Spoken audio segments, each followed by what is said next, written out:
আমি আপনাদের সামনে মহাগ্রন্থ আল কোরআন থেকে একটা কমপ্লিট সূরা তেলাওয়াত করছি।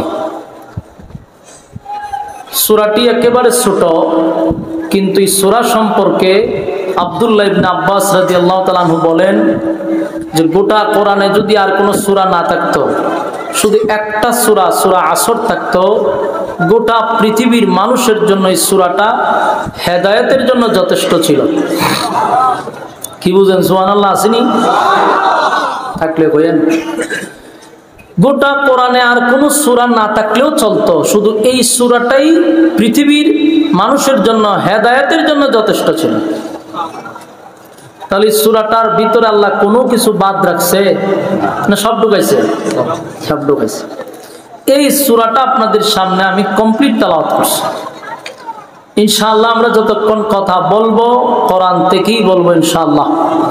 এর বাহিরে একটা কথাও যেন আমাদের না হয়, কিন্তু মনোযোগ চাই। মেহেরবানি করে আমরা মনোযোগ দিই। পিছনে যারা আছে এইদিকে তাকানোর দরকার নাই। আওয়াজটা পাননি এখন? মোটামুটি কখন আইছে না? এইটা এমনি এখন আছে, বুঝছে? ঠিক আছে, আপনারা শুনলে ঠিক আছে। সূরা আসর নাজিল হয়েছে মক্কায়। তার একটা প্রেক্ষাপট আছে। প্রেক্ষাপটটা হলো, আল্লাহ রাসূল যখন কালেমার দাওয়াত দিতে মানুষের কাছে গেলেন, দিন প্রচার করতে লাগলেন, তো মক্কার কিছু মানুষ তখন বলতে লাগলো যে সারা জীবন 360 জনকে মানলাম, এখন একজনের দাওয়াত দেয়, মুহাম্মদ ক্ষতিগ্রস্ত হয়ে গেছে। আল্লাহ রাসূলকে তারা ক্ষতিগ্রস্ত হয়ে গেছে এমন অপবাদ দিতে লাগলো। আল্লাহ রাব্বুল আলামিন এই মর্মে এটার জবাব দেওয়ার জন্য সূরা আসর নাজিল করছে। নাজিল করে জানায়া দেয় কে ক্ষতিগ্রস্ত আর কে লাভবান। সূরা দিয়া মাপ দিলেই বোঝা যাবে কে ক্ষতিগ্রস্ত কে লাভবান। আপনারা সচেতন মানুষ, শহরের মানুষ সচেতন, বিভিন্ন পেশার মানুষ, এখানে বিভিন্ন জেলার মানুষ, বিভিন্ন থানার মানুষ। তো যারা বসছেন আশা করি সচেতন। কথাগুলি যদি একটু মনোযোগ দিয়ে শুনেন ভূমিকাটা, তাহলে আলোচনার পুরাটাই আপনার বুঝতে সুবিধা হবে। আমরা একটু মনোযোগ দিয়ে ভূমিকাটা শুনি। দেখেন, তারা রাসূলকে অপবাদ দিয়েছে যে আব্দুল্লাহর পুত্র মুহাম্মদ ক্ষতিগ্রস্ত হয়ে গেছে, আর আল্লাহ সূরা আসর নাজিল করে জানায়া দেয় কে ক্ষতিগ্রস্ত আর কে লাভবান। এটা মাপ দিলেই বোঝা যায়। আল্লাহ এই সূরার শুরুতে একটা কসম করছে। কসম করছে, করার পরে আল্লাহ বলেন ইন্নাল ইনসানা লাফি খুসর। পৃথিবীর সব ক্ষতিগ্রস্ত। পৃথিবীর সব মানুষ কি ক্ষতিগ্রস্ত? এরা আপনাকে ক্ষতিগ্রস্ত, আপনাকে বলছে আপনি ক্ষতিগ্রস্ত হয়ে গেছেন। পৃথিবীর সব ক্ষতিগ্রস্ত। 4 কর্মসূচি মানলে বাঁচার সুযোগ আছে। কয় কর্মসূচি? 4 কর্মসূচি মানলে বাঁচার সুযোগ আছে, আর না হয় বাঁচার কোনো সুযোগ নাই। আল্লাহ কসম করছেন। আল্লাহ কি সস্তা জিনিসের কসম করে না দামি জিনিসের? তাহলে বড় দামি একটা জিনিসের কসম করছে। ওয়াল আসর, সময়ের কসম। সময়টা সবচেয়ে বেশি দামি। বলুন, সময়টা। সময়টার মূল্যায়ন নাই শুধু একমাত্র আমাদের বাংলাদেশে, আর নাহলে পৃথিবীর সব জায়গায় সময়ের মূল্যায়ন আছে। সময়ের মূল্যায়ন আমরা দিতে জানি না বিদায় আজকে বিশ্বের সবচেয়ে উন্নত দেশ হইল বাংলাদেশ। কথা হয় না? উন্নত দেশ না, উন্নত। সিঙ্গাপুর আরো আগে বাইরে গেছে, তখন আমেরিকার ক্রস করার চিন্তা ভাবনা আমরা আছি। এই পরিমাণ উন্নত হয়েছি কেন? সময়ের অমূল্যায়ন করার কারণে আমরা এত উন্নত হয়েছি। পৃথিবীর সবচেয়ে সময়ের অমূল্যায়ন করে বাংলাদেশ। তো আল্লাহ রাব্বুল আলামিন সময়টার কসম করছে।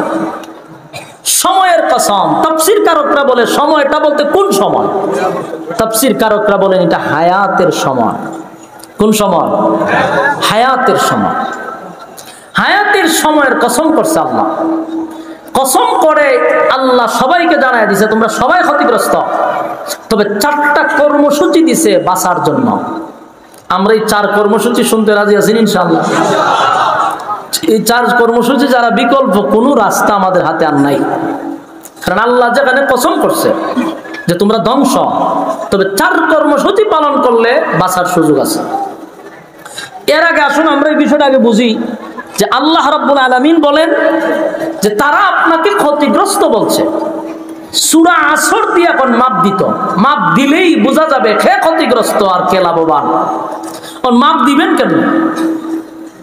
মাপ দেওয়ার সিস্টেমটা আলেমদের কাছ থেকে জেনে নিতে হবে। মাপ দেওয়ার সিস্টেমটা হলো, এই সূরা আসর হলো একটা মিটার। এই যে আপনারা জিনিসপত্র কিনলে মিটারে মাপ দেয় না, আগে তো পাল্লা ছিল, এখন হলো মিটার। এটা হলো মাপ দেওয়ার একটা সিস্টেম সূরা আসর। এখন মাপটা দিবেন কিভাবে? প্রথম আমাদের বোঝা দরকার, এখানে একটা শব্দ হইল লাভ, একটা শব্দ হইল লস। লাভ একটা শব্দ, লস একটা শব্দ। আমরা লাভ আর লস বুঝি ব্যবসার ক্ষেত্রে। তা আল্লাহ রাব্বুল আলামিন বলেন, ব্যবসার ক্ষেত্রে যেহেতু তোমরা লাভ লস বুঝো, আমি তোমাদেরকে ব্যবসার জন্যই পাঠাইছি। গোটা পৃথিবীটাকে আল্লাহ একটা মার্কেট বানাইছে, আর আমাদেরকে বানাইছি মার্কেটের ব্যবসা করার জন্য। আর শুরুতেই ব্যবসা করতে গেলে যে বিষয়টা দরকার, যে মূলধন দরকার, এটা হলো পুঁজি। আমার কথা বুঝুন না আপনারা? আল্লাহর রাস্তায় একটু হানা কইলে ভালো হয়। কথাগুলি অবশ্যই কোরআন থেকে বলতেছি, একটু মেহরবানি করে হানা কইেন। বলুন, ব্যবসা করতে কি লাগে? পুঁজি লাগে। আল্লাহ কয় প্রত্যেকটা মানুষকে আমি পুঁজি দিয়া পাঠাইছি। পুঁজিটা কি? হায়াত। পুঁজিটা কি? হায়াত হলো আমাদের পুঁজি। আর ব্যবসা করার জন্য দুনিয়াটাকে মার্কেট বানাইছি, পুঁজি দিয়া পাঠাইছি যেহেতু ব্যবসা করবা। মুনাফা কি? মুনাফা হলো নেক আমল। মুনাফা কি? নেক আমল হলো আমাদের মুনাফা, আর পুঁজি হলো আমাদের হায়াত, মার্কেট হলো দুনিয়া। এখন ব্যবসা করতে গেলে লস লাভ, আল্লাহ বলেন এই মার্কেটে ব্যবসা করতে আইসা লস লাভটা কোন সময় বুঝি? যখন আমাদের পুঁজি সব শেষ, মুনাফা আসলো না। বলুন, লাভ না লস? এখন মুনাফা আছে, মানে মেইন পুঁজি আছে, যা আসলো এটারে কয় লাভ। তাহলে চিন্তা করুন তো, আমরা যে আল্লাহ হায়াত দিয়া পাঠাইছে পুঁজি দিয়া, এটা হলো আমাদের হায়াত। আমরা যদি গড়ে 60 বছর বাঁচি, তাহলে আমরা যদি 60 বছর বাঁচি, যাদের বয়স 30, তাহলে আর বাঁচবো কয় বছর? 30 বছর। তাহলে আমাদের পুঁজি গেল কয় বছর? 30 বছর পুঁজি চলে গেছে। এখন আপনি মাপ দেন, বালিশের সঙ্গে মাথা লাগায় চিন্তা করুন তো দেখি, 30 বছরের পুঁজি আমার চলে গেল, আমি মুনাফা কতটুকু অর্জন করছি? হিসাব মিলায় বলুন তো দেখি, ব্যবসায় লাভবান না ক্ষতিগ্রস্ত? আমার কথাটা বুঝছেন না আপনারা? এরপরও যদি না বোঝেন, একদম পানির মতো কথা। বয়সটার আপনি বাদ করেন, আপনার যদি হয় 60 বছর, তাহলে বাকি যে বছরটা পাইতেছেন এগুলো আপনার জন্য বোনাস। কিন্তু গড়ে ধরুন 60 বছর, 40 বছর যাদের হয়ে গেছে, বাঁচলে না হয় 20 বছর বাঁচবো, তাহলে 40 বছরের পুঁজি চলে গেছে। 40 বছরের পুঁজি দিয়া মুনাফা মানে নেক আমল কতটুকু অর্জন করছেন, হিসাব মিলাইয়া দেখা যায় আমরা ক্ষতিগ্রস্ত। ব্যবসায় লাভবান না ক্ষতিগ্রস্ত? ওই কারণে আমরা প্রত্যেকেই যদি হিসাব করি, হিসাবের শেষে লস আসবে না লাভ? আমরা হিসাব মিলাই দেখি আমরা ক্ষতিগ্রস্ত। এই জন্য আল্লাহ শুরুতেই বলছেন ওয়াল আসর, সময়ের কসম, ইন্নাল ইনসানা লাফি খুসর, পৃথিবীর সব মানুষ ক্ষতিগ্রস্ত। কারণ যারাই হিসাব মিলাবে লাভবান হবে না ক্ষতিগ্রস্ত? হায়াত পুঁজি যেই পরিমাণ গেছে এই পরিমাণ কিন্তু মুনাফা আসে নাই, না আসছে? মুনাফা বেশি না আসলে তো আমরা লস। এই জন্য আল্লাহ হয় সবাই ক্ষতিগ্রস্ত। বেঈমানরা যখন রাসূলকে কয় আপনি ক্ষতিগ্রস্ত, আল্লাহ হয় এরা এখন মাপ দিত দিয়া দেখুক এরা ক্ষতিগ্রস্ত না আপনি ক্ষতিগ্রস্ত। হিসাব মিলায় দেখা যায় তারা ক্ষতিগ্রস্ত। এই আয়াত, এই সূরা নাযিল হয়েছে 1500 বছর আগে, এখন আসেনি? হুকুম আসেনি? কিয়ামত পর্যন্ত থাকবে। কিয়ামত পর্যন্ত মানুষকে আল্লাহ মাপ দেওয়ার জন্য বলছে। গড়ে মিলায়া 60 ধরো, 60-এর মধ্যে তোমার বয়স কত হিসাব করো, এই পরিমাণ পুঁজি চলে গেছে, বাকি ব্যবসা দিয়া কি পরিমাণ মুনাফা অর্জন করছো, হিসাব মিলায়া দেখা যায় ক্ষতিগ্রস্ত। এখন 4 কর্মসূচি যদি পালন করি, আল্লাহ বলেন বাঁচার সুযোগ। সম্মানিত সুধী, এখন আসুন, এখন এই যে ক্ষতিগ্রস্ত আমরা হব, এটা আল্লাহ ডাইরেক্ট কসম খেয়ে বলে দিছে। কিন্তু আল্লাহর মায়া দয়া বেশি তো আমাদের প্রতি, এই জন্য 4টা কর্মসূচি দিছে। কয়টা কর্মসূচি? 4টা কর্মসূচি দিয়ে এটাই বুঝাইছে বাঁচতে চাইলে 4 কর্মসূচি পালন করতে হবে। মানে আপনারা কি 4 কর্মসূচি পালন করতে রাজি? না আপনারা খুব বিরক্ত লাগতেছে? আপনারা লক্ষণ খুব খারাপ, বিরক্ত লাগতেছে নি? 4 কর্মসূচি পালন করা ছাড়া বাঁচার কোনো সুযোগ নাই। আসুন আমরা 4টা কর্মসূচি দিয়া আমার আলোচনা শেষ। এর ভিত্তিতে হুজুরের সাথে আমরা যোগাযোগ করতে চাই, এসে পড়ব। 1 নাম্বার, ইল্লাল্লাযীনা আমানু। ইল্লাল্লাযীনা আমানু, 1 নাম্বার কর্মসূচি হলো ঈমান। 1 নাম্বার কর্মসূচি কি? ঈমান।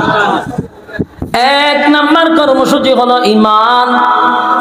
রব্বে কারীম বলেন ইল্লাল্লাযীনা আমানু, ঈমান আনতে হবে কার উপরে?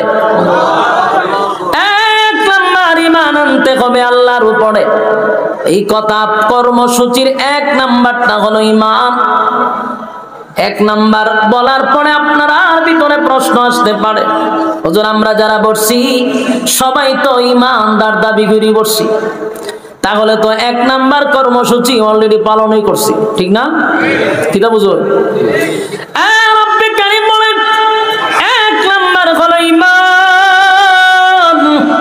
ঈমান আনতে হবে আমি আল্লাহর উপরে। তাহলে 4টা কর্মসূচির মধ্যে 1 নাম্বার হলো ঈমান।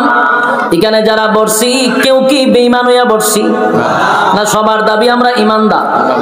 একটু আওয়াজ দিলে কি গুণ হইব?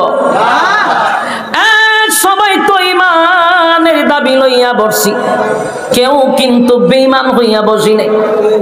তাহলে আমরা তো 1 নাম্বার কর্মসূচি অলরেডি পালন করে বলেছি, ঠিক না?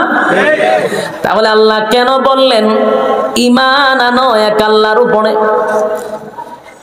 মালিক ঈমানদারকে ঈমানের ওয়াজ কেন করলো?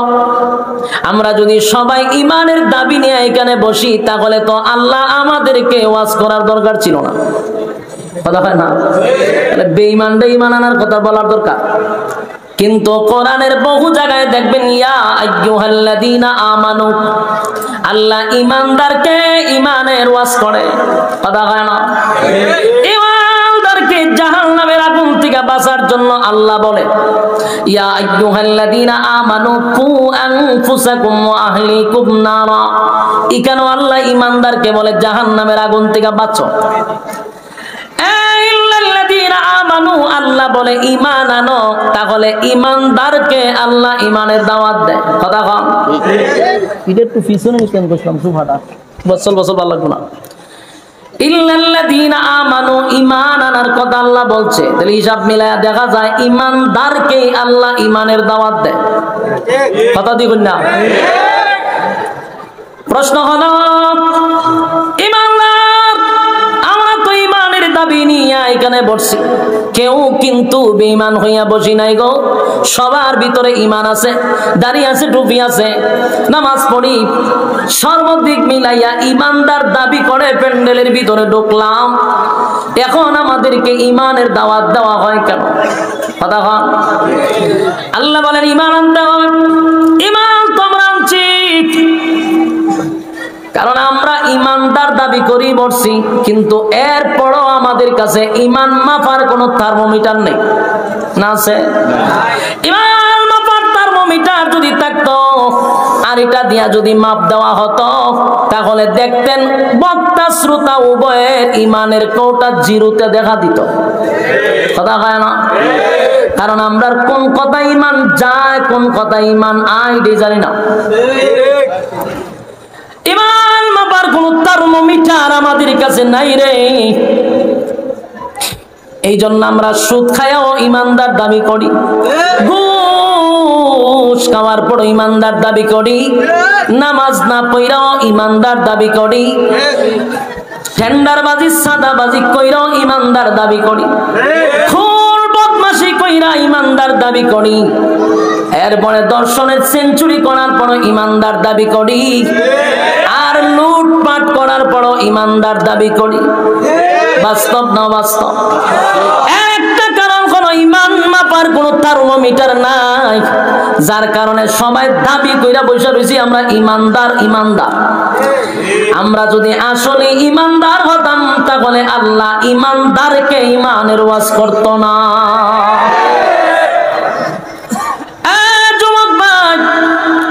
ঈমান এমন একটা বড় নিয়ামত, ঈমান সবচেয়ে বড় নিয়ামত। ইমান কেমনে যায় আমরা জানিও না, হাসতে হাসতে ইমান আমরা বিক্রি করে দিই। 5 টাকার চার কাছেও ইমান বিক্রি হয়, কথা হল না দি। বুড়া বুড়ির সময় এলে দেখবেন লাঙ্গল মার্কায় গিয়া চা খাওয়ায়, কয় বুট কারে দিবি, আপনারই দিব। চা আপনি খাওয়াইছেন, বুট আপনারই দিব।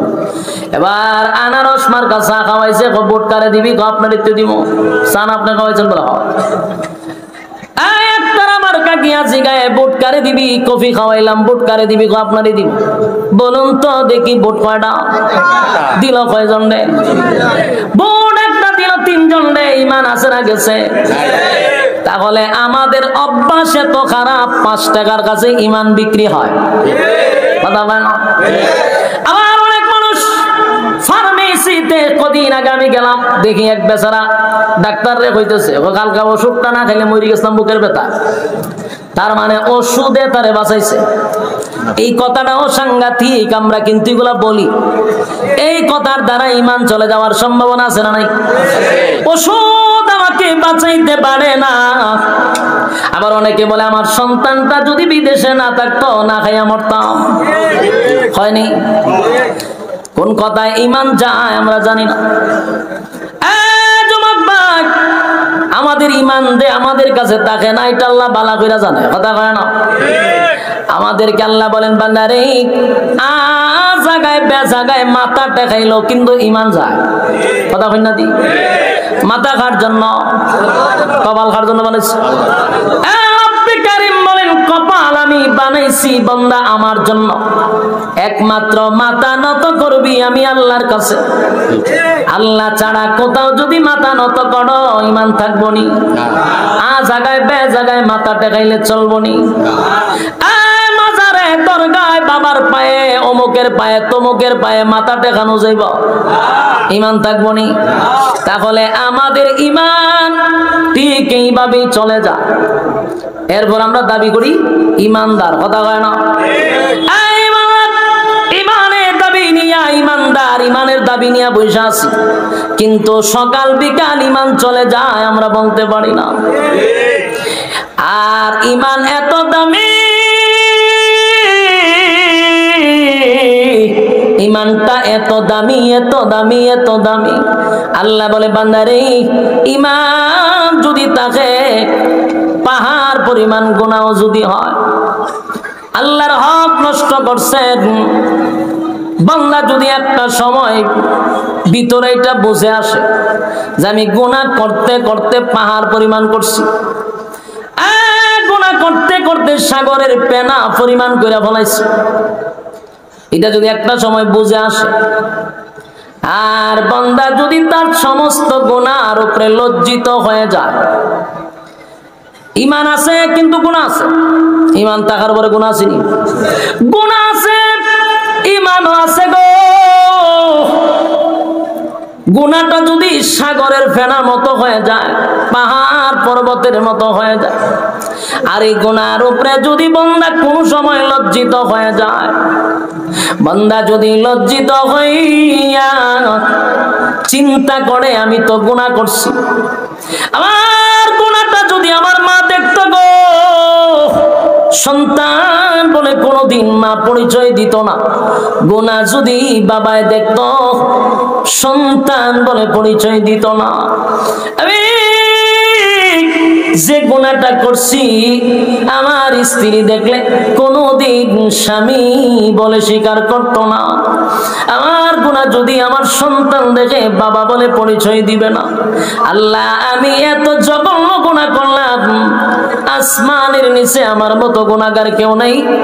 আল্লাহর দরবারে যদি নুজুলে রহমতের সময় কোন বান্দা বান্দি আল্লাহর কাছে লজ্জিত হয়, গুনার উপরে লজ্জিত হইয়া চোখের পানিগুলো ছেড়ে দিয়া অতীতের গুনার উপরে লজ্জিত হয়, ভবিষ্যতে এমন গুনাহ করবে না এমন যদি প্রতিজ্ঞা করে, আর নজুলে রহমতের সময় বান্দা যদি আল্লাহর কাছে গুনার জন্য লজ্জিত হইয়া কান্দে, রে আমার আল্লাহ ফেরেশতাদেরকে জিজ্ঞাসা করবে, ফেরেশতারা বল আমার বান্দা কেন কান্দে? ফেরেশতারা বলবে, মালিক আপনার বান্দা যা জাহান্নামের ভয়ে কাঁদলে আল্লাহ বলেন জাহান্নামকে আমার বান্দা দেখছে না মালিক জাহান্নাম কোনোদিন দেখে নাই তাহলে কেন কান্দে বলে আলেমদের জবানে জাহান্নামের ভয়ের কথা শুনছি জন্য কান্দে আল্লাহ বলেন আর কিসের জন্য কান্দে বলে মালিক রে আপনার বান্দা জান্নাতের আশায় কান্দে আমার মালিক জিজ্ঞাসা করে ফেরেশতারা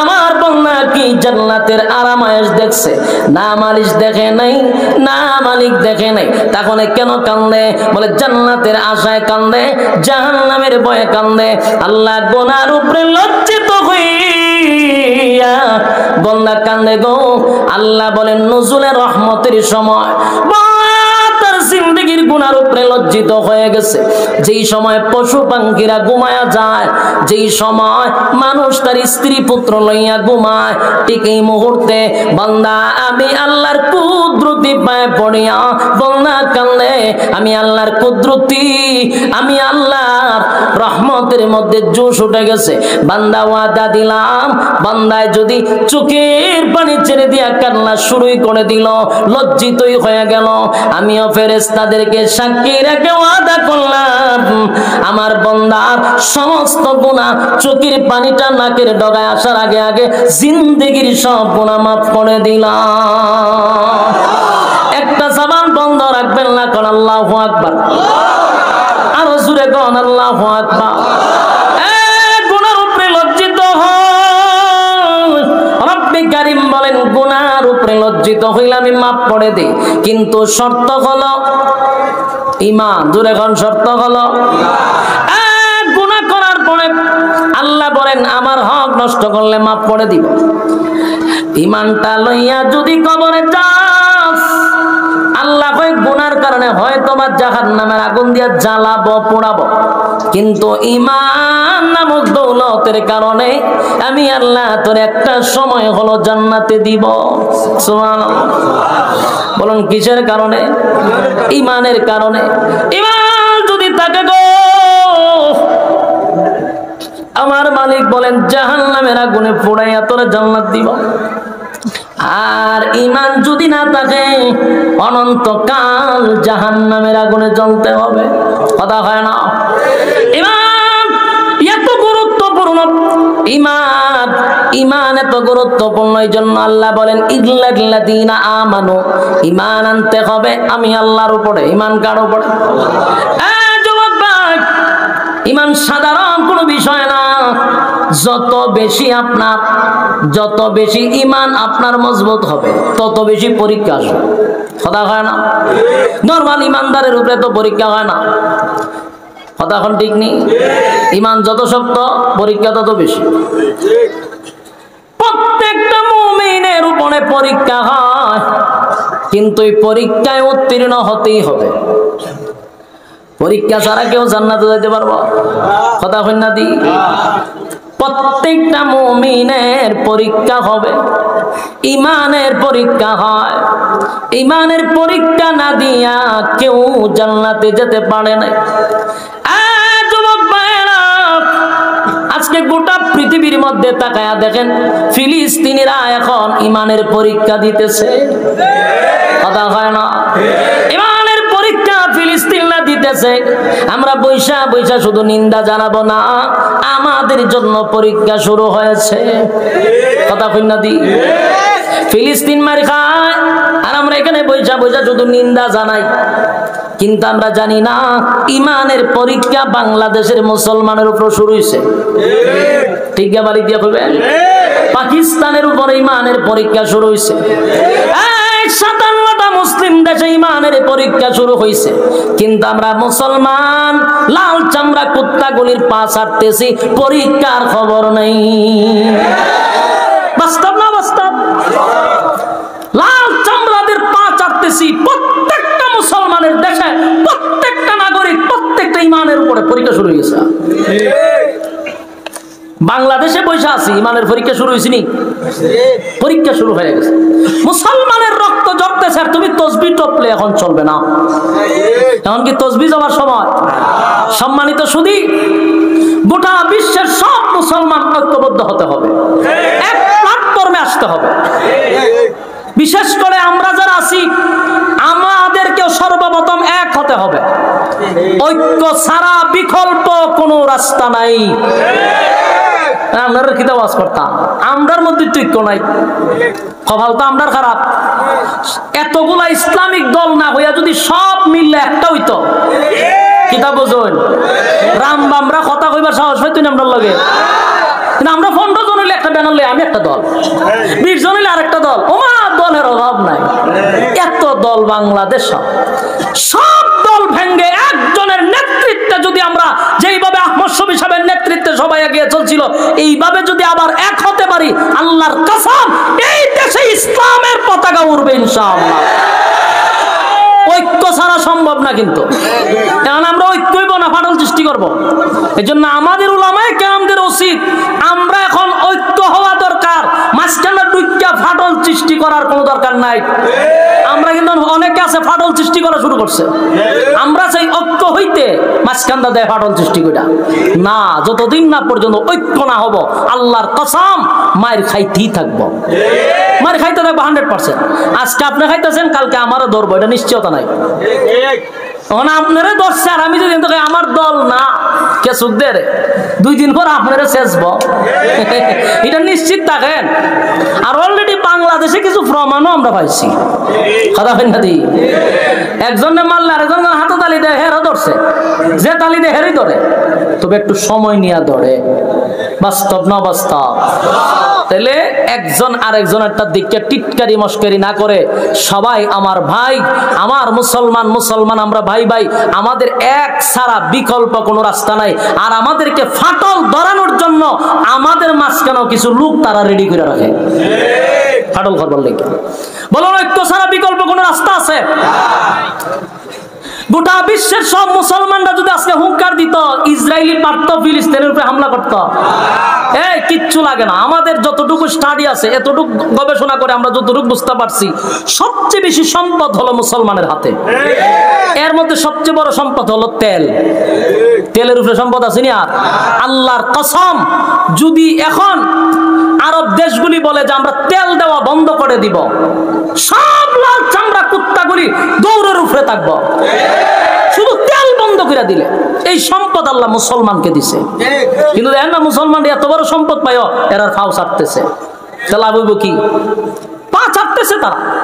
খালি মুসলমান একটা হুঙ্কার দিলে আজকে প্রতিদিন সকালে লাশের মিছিল দেখতে হয় না। এর একটা কারণ হলো আমাদের মধ্যে ঐক্যই নাই, ঐক্য নাই। সাবধান, ঐক্য চাই যে কোনো দলের হোক। আমরা ঐক্যের জন্য কোনো তরিকা দেখব না ইনশাআল্লাহ। তরিকা থাকতে পারে, ভিন্ন তরিকা একজন থাকতে পারে, তার তরিকা মতো চলতে দেন, কিন্তু মুসলমান হিসেবে আমরা এক প্ল্যাটফর্মে আসতে হবে, এছাড়া বিকল্প রাস্তা নাই। তো আমি জানি আমার কথাগুলি আপনাদের কাছে বেশি মজা লাগবে না, কথাটা সবার কাছে যে পছন্দ এমনও না।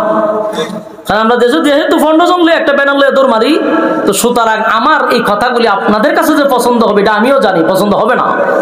কারণ আমরা 20 জন হইলে এখন আমি চিন্তা করি আমার সভাপতি বানাও, আমার নেতা বানাও। এই নেতাগিরি বাপ যতদিন না ছুটবে ততদিন কি বাংলাদেশে ইসলামিক আইন কায়েম কোনোটাই কায়েম হবে না। যতই স্বপ্ন দেখেন ইসলামী হুকুমত কায়েম হবে, কখনো সম্ভব না। কারণ আমার ভিতরে নেতাগিরির বাপ আছে। আমি ফন্ড জমলে সভাপতি দিতাম চাই, ফন্ড জমলে আমি প্রধান অতিথি দিতাম চাই, কেমন হইব? যুবক ভাইরা আমার, আল্লাহ বলেন 1 নাম্বার কর্মসূচি হলো ঈমান, ঈমান, ঈমান। আর অলরেডি ঈমানের পরীক্ষা কিন্তু শুরু হয়ে গেছে। আমরা প্রত্যেকেই ঈমানের পরীক্ষা দিতে হবে। সাহাবায়ে কেরাম জান্নাতীর সার্টিফিকেট পাইছে কিন্তু ঈমানের পরীক্ষা দিয়া। কতক্ষণ পরীক্ষা ছাড়া সার্টিফিকেট পাইছে? সাউন্ড একটু তুলে দেন, একটু সাউন্ড ঢুকে যায়, আওয়াজটা আমি বলুন। সাহাবায়ে কেরাম যারা জান্নাতে গেছে কি ঈমানের পরীক্ষা না দিয়ে গেছে, না পরীক্ষা দিয়ে গেছে? প্রত্যেকটা সাহাবী ঈমানের পরীক্ষা উত্তীর্ণ হয়েছে। সুবহানাল্লাহ। যুবক ভাই, আমার উপরে তোমার উপর ঈমানের পরীক্ষা হবে। ঈমানের পরীক্ষা আসলে আমরা অটল থাকবো, ঠিক কিনা বলেন? ঈমানের প্রতি আমরা অটল থাকবো, জীবন দিব কিন্তু ঈমান দিব না। রাজি আছি? জীবন দিব, ঈমান দিব না। মা এবং সন্তানকে দুজনকে গাছে বাইন্দা মারছে। মা সন্তানরে বলে, বাবা রে, আরো যদি নির্যাতনের মাত্রা বাড়ায়া দেয়, সাবধান, জীবন যদি চলে যায় যাক, ঈমান দিবি না। ইসলামের প্রথম যিনি মহিলাদের মধ্যে শহীদ হলো সুমাইয়া রাদিয়াল্লাহু তাআলা আনহা। গাছের সঙ্গে বাইদা সন্তানের সামনে নির্যাতন করছে, কিন্তু সন্তানকে নসিহত করে, বাবা রে, জীবন যদি চলে যায় চলে যাবে, কিন্তু ঈমান দেওয়া যাবে না। ঈমান দেয় না, কারণ জীবন চলে গেলে জান্নাতের ভিতরে আমার আল্লাহ জীবন দিবে গো, কিন্তু ঈমান চলে গেলে আর কোনোদিন ঈমান পাওয়া যাবে না। ঈমানের পরীক্ষা যুগের পর যুগ যারা ঈমান আনছে তাদের উপরে পরীক্ষা আসছে, শুধু আমাদের নবীর সাহাবায়ে কেরামদের যুগে নয়, এর আগেও যারা ঈমান আনছে তাদের উপর পরীক্ষা হয়েছে। কথা কয় না? ঈমানের পরীক্ষা আছে। আল্লাহ রাব্বুল আলামিন রাসূলকে জানায়া দেয়, নবী গো, আপনার আগেও যারা ঈমান আনছে তাদের উপর পরীক্ষা আসছে। একবার পয়গম্বর বসা, সাহাবায়ে কেরামরা নবীর কাছে এসে বলেন, নবী গো, আল্লাহর কাছে একটু বলেন না, আমরা সহ্য করতে পারি না গো নবী, যেই পরিমাণ নির্যাতন, যেই পরিমাণ নির্যাতনের স্টিম রোলার, আল্লাহর কাছে বলেন আমাদেরকে যেন সাহায্য করে। আল্লাহর নবী বলেন, সাহাবীরা রে, তোমাদের আগেও ঈমানের পরীক্ষা দিয়েই তারা জান্নাতে গেছে, সুতরাং ঈমানের পরীক্ষা যারা কেউ জান্নাতে যেতে পারবে না। এক যুবক ঈমানের পরীক্ষা দিতে গিয়া সব এলাকার সব মানুষ শেষ পর্যন্ত ঈমান আইনা আগুনে পড়ছে। ঈমান আনার পরে আগুনে পড়ছে, কিন্তু ঈমান দেয় নাই। রাসূল দুনিয়াতে আসার প্রায় 200 বছর আগের ঘটনা। এক যুবক কালেমা পড়ার কারণে জালেম বাদশা নির্যাতন করছে। একটাই অপরাধ, ঈমান কেন আনলো, তার উপরে নির্যাতন শুরু হয়ে গেল। নির্যাতনের স্টিম রোলার চাপায়া দিল। এরপর তাকে বাদশা ডাক দিয়া নিয়া বলে, আমি ছাড়াও কি তোমাদের কোনো খোদা আছে? যুবক ডাক দিয়া বলেন, আমার রব যিনি, তিনি হলেন আল্লাহ, যিনি আসমান আর জমিন সৃষ্টি করছে, যিনি আমারও সৃষ্টি করছে, যিনি আপনাকেও সৃষ্টি করছে, ইনি হলেন আমার রব আল্লাহ। জালেম শাসকের মেজাজটা গরম হয়ে গেল, আমায় ছাড়াও তোমাদের কি খোদা আছে বলা আছে? তাহলে এই ইসলামের দাওয়াত খোদার থেকে পাইলাম। রিমান্ডে নিয়ে যখন অত্যাচার শুরু করলো, যুবক বলে দিল পাদ্রির কথা। পাদ্রি কেউ আইনা এ কিভাবে সাইজ করা শুরু করছে, মারতে মারতে নির্যাতনের স্টিম রোলার চাপায়া দিল। এবারে পাদ্রি যখন বলল, কোথা থেকে তুমি এই দাওয়াত শুরু করছো? আর কেউ আসেনি? বলে না, আমি তারে দাওয়াত দিছি ঈমানে। আরেকজন মন্ত্রী ঈমান আনছে। 3 জনকে এবার মন্ত্রী এবং ওই পাদ্রি দুজনের মাথার উপরে করাত রয়েছে। করাত ছিলেন নি গাছ দেখাটে? করাত রাইকা বলে, করাত দিয়ে মাথা দুখণ্ডিত করব। ঈমান ছাড়বি না করাত দিয়ে দুখণ্ডিত করব? চিন্তা করেন ঈমানের কত পাওয়ার। করাত তার কপালে লাগানো।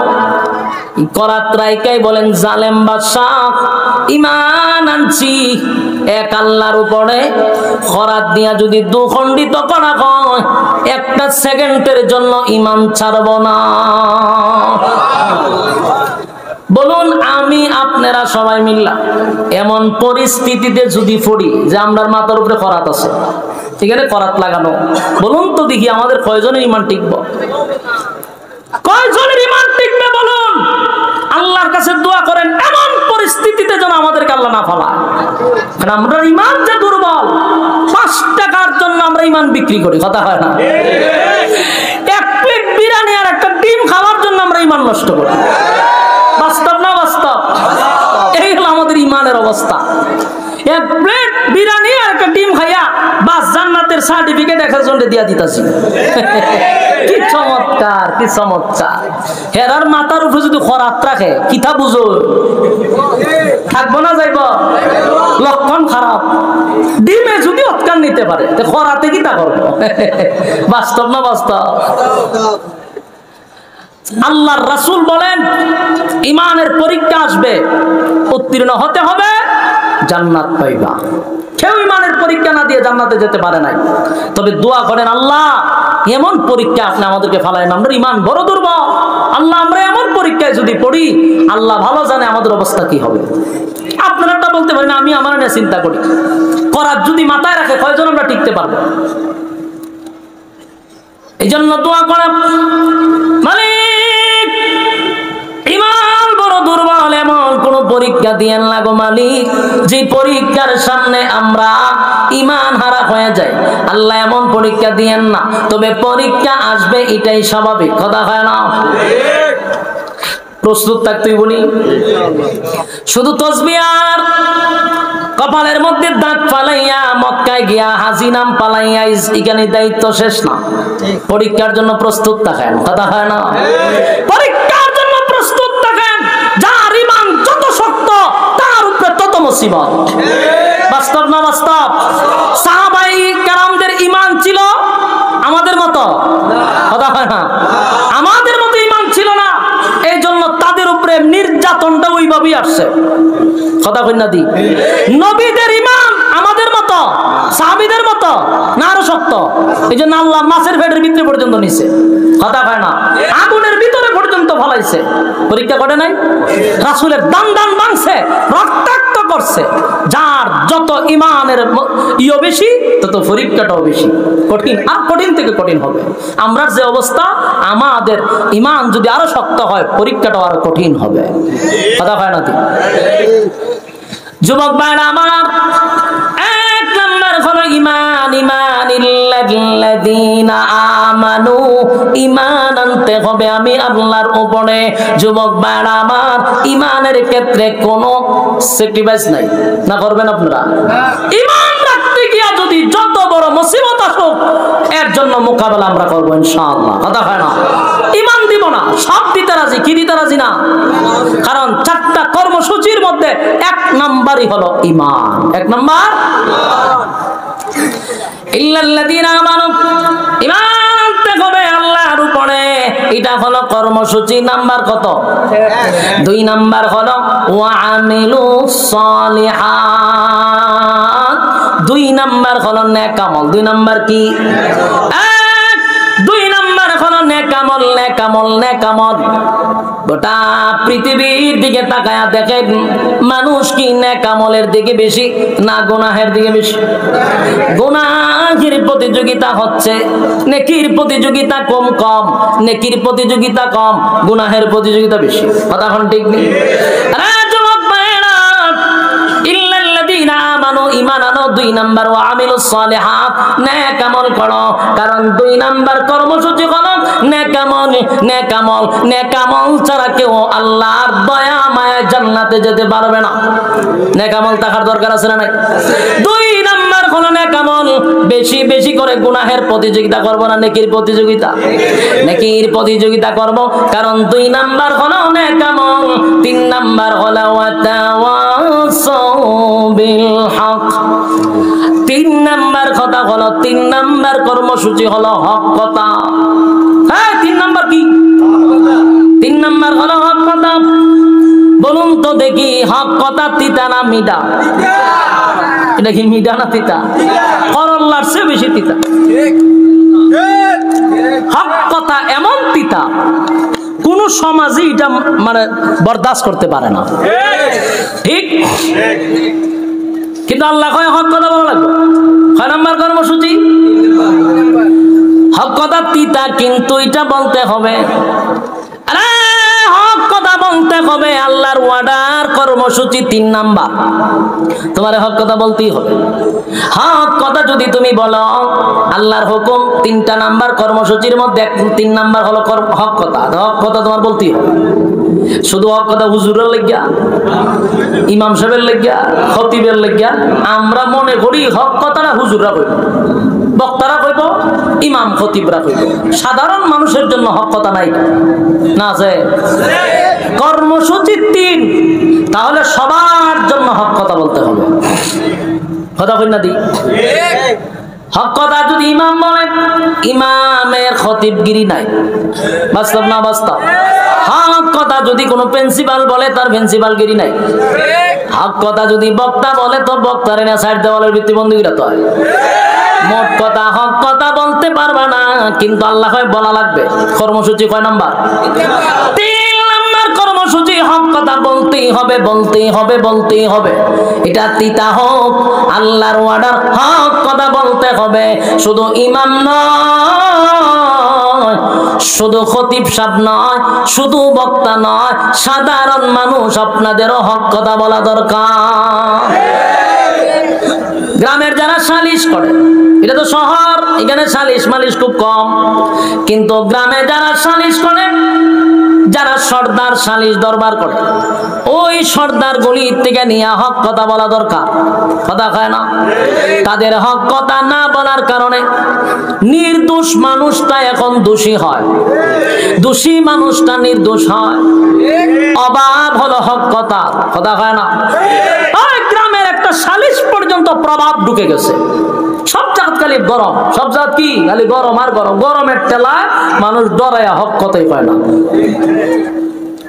গ্রামের একটা সালিশ দরবারে কিছু সর্দাররা বিচার করবো, এগারো পাওয়ার দেখানো হয়।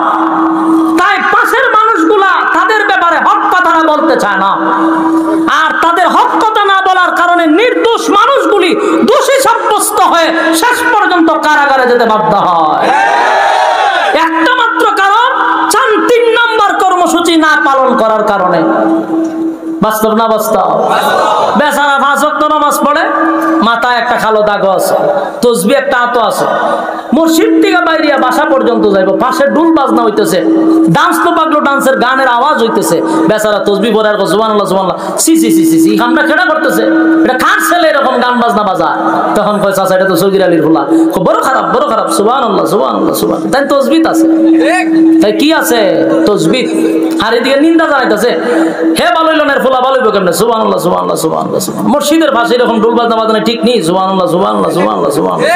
এই খামরা যখন ঠিক হইছে নি, সুবহানাল্লাহ সুবহানাল্লাহ, এ মানুষ হইতো না, সুবহানাল্লাহ সুবহানাল্লাহ। এইগুলা কইতে কইতে বেচারা গিয়ে দোকানও কইছে, কই বইছে দোকানও বে সুবহানাল্লাহ তসবিহ তো আছে, সুবহানাল্লাহ সুবহানাল্লাহ করে এক কাপ চা দে, সুবহানাল্লাহ সুবহানাল্লাহ। দেখছস নি ডুল বাজনা কেমনে বাজায়? সুবহানাল্লাহ সুবহানাল্লাহ। এদিকে তাকাইছ না, সুবহানাল্লাহ, টিভিটা ছাড়ছেন, সুবহানাল্লাহ সুবহানাল্লাহ সুবহানাল্লাহ। ফিলিস্তিন আর ইসরায়েলের যুদ্ধ চলতেছে, টিভিটা বালা করে সারা, সুবহানাল্লাহ সুবহানাল্লাহ। তো বেচা কিনি হয় না তোর দোকান, সুবহানাল্লাহ সুবহানাল্লাহ সুবহানাল্লাহ সুবহানাল্লাহ। বাকিটা কি দিস না, সুবহানাল্লাহ সুবহানাল্লাহ। আর সগীর আলীলে বুলো বাকি দিস না, সুবহানাল্লাহ সুবহানাল্লাহ। এর ফুলাটা মানুষ হইছে না, এও মানুষ হইছে না, সুবহানাল্লাহ সুবহানাল্লাহ। 100 কত হইছে? ওই তো তসবির মাথা একটা আছে, এখানে একটা সুমা দেয় 100, কিন্তু 100-র ভিতরে যে খাম কু খাম, দিনের খাম রাত্রে খাম সব ঢুকাইছে। এরকম মুসল্লি আপনারা চোখের সামনে পড়ছিনি? কত লম্বা তসবিহ লইয়া হাতে মসজিদের বাড়িয়ে দৌড়াদৌড়ি করে, কিন্তু তার সামনে আখাম কুখাম হইতেছে সেপ পালাইয়া দেয়, সেপ পালায়। এগুলো আমরা নিন্দা জানাই, কইয়া মসজিদও যায়, বাড়িতেও যায়। বলুন হক কথা কি খালি হুজুররারই নাই তসবিহওয়ালার? আল্লাহ হয় 3 নাম্বার কর্মসূচি মানছত না তো জাহান্নামে ইচ্ছা মতো সাইজ করা হবে। বলুন 3 নাম্বার কর্মসূচি কি মানল? কোথাও হক কথা নাই, সমাজের বিচারও নাই। প্রতিনিয়ত তালাক হইতেছে, স্বামী স্ত্রী ঝগড়া লাগতেছে, আর তালাক 14 গোষ্ঠী দিতেছে। উনি তালাকের বিচার করবো কে? ইমাম, ঠিক না? এই তালাকের বিচার করে গ্রামের সালিশ দরবার যে করে কিছু সুৎকুর আর ঘুষখোর লম্পট বদমাশগুলি বসে তালাকের বিচার করত। তো বিচার করতে গিয়ে কি কয় জানেননি? কয়টা যাক যা ড্রাইভার হয়ে গেছে গা, রাগ কইরা কইছে কি তা হইতো না, এটা গুসা কইরা তালাক দিছে, এটা কোনো অসুবিধা নাই, বাচ্চা কাচ্চা আছে, অন যাইবো কই, আচ্ছা এটা মিলাই দাও। কথা বুঝতেছে? কত বড় লম্পট! আল্লাহ যেখানে নিষেধ করছে আল্লাহরে আবার ঠিক করে মিলাইয়া দেয়। তালাক দিয়ে রাগ কইরা কি কইরা তালাক কি মানে হাসতে হাসতে দেয়, হাসতে হাসতে বলে তোমার সাইডে দিছি, এই কথা কয়নি। তালাকটা কেমনে দেয়? রাগ করি তো দেয়, হেরা বিচার করে রাগ করে দিলাইছে। যে বলুন তো দেখি, পিস্তল আমার হাতে, আমি যদি কেউ হাসতে হাসতে গুলি করি মরবো নি? রাগ করে গুলি করলে তো দুর্নীতি মরতেছে। হাসা দিল মরে, গুসা কইরা যদি গুলি করি তাও মরে। তালাক হাসতে হাসতে দিল তালাক হয়, কাঁদতে কাঁদতে তালাক দিলে হয়, রাগ করে দিলে হয়। কিন্তু লম্পটরা বিচার করে, বাচ্চা কাচ্চা হয়ে গেছে, বাচ্চা যাক, এটা একটা মিলাই জিলাই দিলাম। বিচার করার কথা ছিল কে, বিচার করলো কে? সমাজের বাস্তবতা এরকম বর্তমানে আছে না নাই? এর একটা দোষ হলো আমরা দলে দলে ভাগ হইতেছি, বাস আমরার যে দায়িত্ব ছিল এটি আমরা জানি না। আমরা দায়িত্ব হন আমরা বুঝছি মসজিদ ইমামতি করো, আর দাওয়াত টাওয়াত খামু, কেউ মরলে 40 পড়ামু, আর খতম টতম আইব সুবহানাল্লাহ সুবহানাল্লাহ পড়মু, বাস 100 টাকা দিব আমরা পড়ো। দুঃখের সাথে বলতেছি, এটি কি আমরা দায়িত্ব? ইমাম শব্দের অর্থ হইল নেতা। ইমাম শব্দের অর্থ কি? যিনি মসজিদের ইমাম আর খতিব। একটা চেয়ারম্যানের চেয়ে তার পাওয়ার বেশি, এলাকার সমস্ত সালিশ দরবার পার করা দরকার ছিল।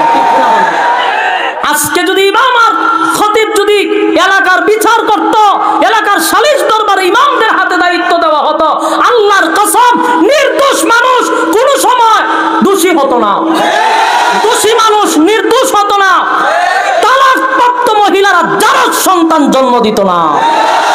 আফসোসের বিষয় হলো ইমামদেরকে বুঝাইছে তোমরা হুজুর গরম ভাত খাইবা আর 500 টাকা তোমরা দিমু, ইমামতি তোমরা দায়িত্ব কেন?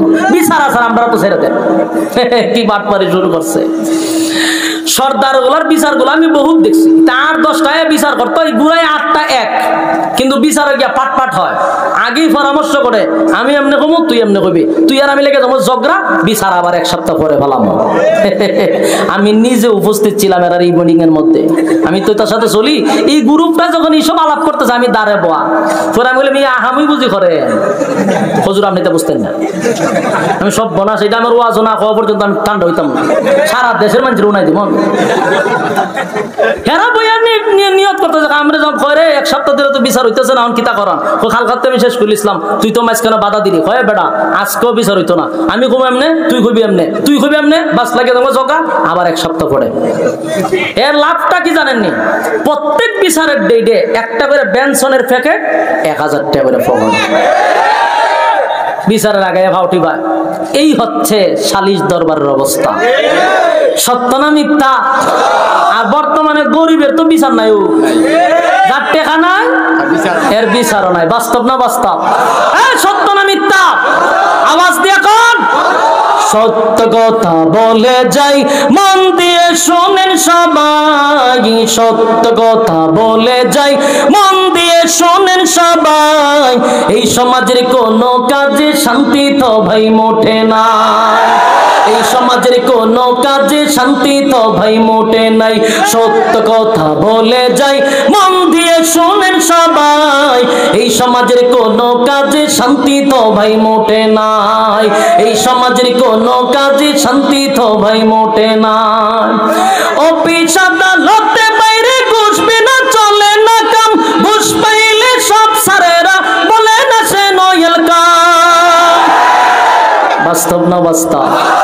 অফিস আদালতে বাইরে ঘুষ বিনা চলে না কাম, ঘুষ পাইলে সব সারেরা বলে না সে নয়েল কাম, ঘুষ না দিলে আদালতে, বাস্তব না বাস্তব? ঘুষ না দিলে আদালতে মেলে না গরিবের ঠাই, এই সমাজের আদালতে গরিব দুঃখীর বিচার না। বাস্তব না বাস্তব? টাকা নাই বিচার নাই, কথা হয় না দি? টাকা নাই দাঁড়ে দাঁড়ে ঘুরতেছে, কোর্টের বারান্দায় বারান্দায় ঘুরতেছে, টাকা নাই বিচার নাই। আর টাকা আছে তো ওয়েলকাম, প্লিজ সিট ডাউন। কি লাগবে, গরম না ঠান্ডা? ওই যে টাকা আছে, স্যারে ডাক দেন, বসেন, কি খাইবেন স্যার? গরম না ঠান্ডা দিতাম।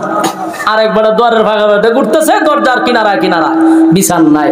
আর হেরে কয় বসেন, গরম না ঠান্ডা। বাস্তব না বাস্তব? অফিস আদালতে বাইরে ঘুষ বিনা চলে না কাম, ঘুষ পাইলে সব সারেরা বলে না সে নয়েল কাম, ঘুষ না দিলে আদালতে বাইরে, ঘুষ না দিলে আদালতে মেলে না গরিবের ঠাই, এই এই সমাজের আদালতে গরিব দুঃখীর বিচার নাই, এই সমাজের আদালতে গরিব দুঃখীর বিচার নাই। সত্য কথা বলে যাই মন দিয়ে শুনেন সবাই, সত্য কথা বলে যাই মন দিয়ে শুনেন সবাই, এই সমাজের আদালতে গরিব দুঃখীর বিচার নাই। কথা হয় না? নামদারি থেকে মুসলমান নামাজ রোজা ছাড়িয়া খাজা বাবার নামে গান গায় ঢোল তবলা বাজাইয়া। নামদারি থেকে মুসলমান নামাজ রোজা ছাড়িয়া খাজা বাবার নামে গান গায় ঢোল তবলা বাজাইয়া। আরে গঞ্জার কুলকে টান মারিয়া, গঞ্জার কুলকে টান মারিয়া খাজা বাবার শান দেখায়। কেউ ভাই আবার নবী দাবি করে ইমানটা হারায়, কেউ ভাই আবার নবী দাবি করে ইমানটা হারায়। সত্য কথা বলে যাই মন দিয়ে শুনেন সবাই, এই সমাজের কোন কাজে শান্তি তো ভাই মুঠে না। বাস্তব না বাস্তব? বলতে হবে। রব্বে কারীম বলেন 3 নাম্বার হলো হক কথা। কর্মসূচি যদি মানুষ, প্রত্যেকটা মানুষের উপরে দায়িত্ব হলো হক কথা বলতে হবে। হক কথা বলতে গিয়া ইমাম নাও থাকতে পারে, খতিবগিরি নাও থাকতে পারে, বক্তাগিরি নাও থাকতে পারে, সালিশ দরবারে সরদারি নাও থাকতে পারে, কিন্তু আল্লাহ বলছেন 3 নাম্বার কর্মসূচি হলো ঈমান। ঈমান আনতে হলে কয় নাম্বার? 3 নাম্বার কর্মসূচি কি? হক কথা। জোরে এখন 3 নাম্বার কর্মসূচি কি? হক কথা বলতে হবে। এবার হক কথা যদি না বলেন কিয়ামতের ময়দানে আল্লাহর দরবারে জবাব দিতে হবে। কথা হয় না? যুবক ভাই, 4 নাম্বার হলো সবর। 4 নাম্বার হলো সবর করা। 4 নাম্বার কি? ধৈর্য ধরা। সবর যদি থাকে তাহলে যার ভিতরে ধৈর্য আছে সে ঈমান আছে, ঈমানটারে ধৈর্য দিয়ে রাখতে হবে। যার ভিতরে ধৈর্য নাই তাহলে ঈমান রাখা কষ্ট। 2 নাম্বার হলো নেক আমল, তাও ধৈর্য লাগবে। ধৈর্য ছাড়া কি নেক আমল করা যাবে? কথা হয় না? ধৈর্য লাগবে নেক আমল করতে গিয়া। 3 নাম্বার হলো বান্দারে, 3 নাম্বার হলো হক কথা, এটাও ধৈর্য লাগবে। তাই সবরটা লাস্টে রাখছে। 1 নাম্বার ঈমান, 2 নাম্বার নেক আমল, 3 নাম্বার হক কথা, 4 নাম্বার ধৈর্য সবর।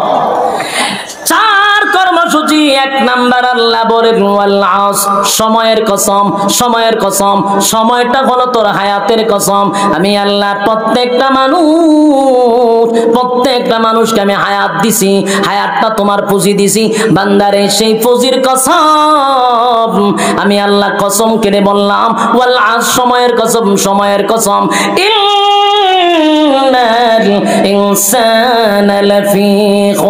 আল্লাহ বলেন সময়ের কসম কেড়ে বললাম বান্দা শুন, পৃথিবীর সব মানুষ ক্ষতিগ্রস্ত, সব ক্ষতিগ্রস্ত। হিসাব মিলাই আমরা দেখছি কেউ লাভবান হতে পারলাম না। হায়াতটা যদি হয় 60 বছর, আমাদের জীবন থেকে 30 বছর চলে গেছে গো। আমাদের জীবন থেকে 30টা বছর চলে গেল।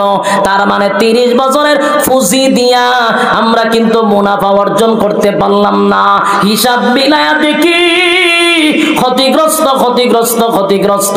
আল্লাহ বলেন ইন্নাল ইনসানা লাফি খুসর, পৃথিবীর সব মানুষ ক্ষতিগ্রস্ত, তবে আল্লাহর মায়া দয়া বেশি। আল্লাহর নাম রহমান, আস্তিকরাও মহব্বত করে, নাস্তিকরাও মহব্বত করে। আল্লাহ বলেন 4টা কর্মসূচি দিলাম, আমি আল্লাহর মায়া দয়া বেশি। 4 কর্মসূচি যদি বান্দা পালন করস, ওয়াদা দিলাম ক্ষতিগ্রস্ত হবি না। 1 নাম্বার হলো ঈমান, 2 নাম্বার নেক আমল, 3 নাম্বার হক কথা, 4 নাম্বার হলো ধৈর্য। দিলের কান লাগায় শুনেন, বিশেষ করে রায়ের বাগের যুবকেরা, এখানে ভিন্ন জেলার মানুষ আছেন, এখানে ভিন্ন থানার মানুষ আছেন, এক একজনের এক এক মত, কিন্তু দিলের কান লাগায় শুনেন। আল্লাহ শুরুতে একটা কসম করছে, মালিক কিন্তু কসম ছাড়াও মালিকের কথার দাম আছে গো। এরপর আল্লাহ কসম করলো, কসম করলো, ওয়াল আস, সময়ের কসম। তাফসীর কারকরা বলেন এই সময়টাই এত দাম, এটা তোমার হায়াতের সময়। হায়াতের সময়ের কসম কইরা আল্লাহ কয় ইন্নাল ইনসানা লাফি খুস, বান্দা কসম করে বললাম পৃথিবীর সব মানুষ ক্ষতিগ্রস্ত। এ যুবক ভাই, রব্বে কারীম যদি বলেন পৃথিবীর সব মানুষ ক্ষতিগ্রস্ত, বাঁচার উপায় আসেনি? কথা হয় না। আল্লাহ বলেন পৃথিবীর সব মানুষ ক্ষতিগ্রস্ত, চার কর্মসূচি যদি বান্দা পালন করস, আমি আল্লাহ তোরে ক্ষতিগ্রস্ত করব না। এক নাম্বার, ঈমান আনবো আল্লাহর উপরে। ঈমান অবস্থায় কারো কাছে গিয়া সেজদা দিব না, কারো কাছে চাইব না, কারো কাছে সন্তান চাইব না, কারো পায়ের নিচে সেজদা দিব না। এ যুবক ভাই, ঈমান আনবো একমাত্র আল্লাহর উপরে। দুই নাম্বার হলো বান্দারে নেক আমল করতে হবে। নেক আমলের জায়গা হলো এই জায়গা, মাদ্রাসা, মসজিদ, ওয়াজ মাহফিল। এই জায়গাতে আসলে প্রত্যেকটা মানুষের আমল নামায় নেকি হয়, প্রতিটা অক্ষরে অক্ষরে 10টা করে নেকি আপনার আমল নামায় আল্লাহ ঢুকায়া দিচ্ছে। সুতরাং এটা নেকির জায়গা, এখানে বসলে নেকি হয়। আল্লাহ বলেন ওয়া আমিলুস সালিহাত, নেক আমল করো, নেক আমল করো। দুই নাম্বার নেক আমল। তিন নাম্বার হলো হক কথা বলতে হবে, যেটা তোমার সাধ্যের বাহিরে। এখানে তুমি মনে মনে ঘৃণা করতে পারো, কিন্তু যতটুক তোমার শক্তি আছে সেখানে তুমি মোকাবেলা করো। হক কথা ছাড়া যাবে না। এটা যদি তিতা হয়, হক কথা বলতে গিয়া যদি আমার উপরে হামলা হয়, মামলা হয়, কিন্তু বান্দা হক কথা ছাড়বি না। 3 নাম্বার কর্মসূচি হক কথা। 4 নাম্বার হলো ধৈর্য। মাঝে মধ্যে বিভিন্ন বিষয়ে ধৈর্য ধরতে হবে, কথা হয় না। কয়টা কর্মসূচি? 4টা কর্মসূচি পালন করব। কারা কারা? 2টা হাত তুললা দেখায়া দেই। লিল্লাহি তাকবীর, লিল্লাহি তাকবীর। এই হাত তুললা রাখেন। আমরা কয় কর্মসূচি মানব? 4 কর্মসূচি। এরপরে ইনশাআল্লাহ আমরা আমলও করব। 1 নাম্বার ঈমান, আত্মামান। 1 নাম্বার ঈমান, 2 নাম্বার নেক আমল, 3 নাম্বার হক কথা, তারপরে 4 নাম্বার ধৈর্য। এই হলো 4 কর্মসূচি।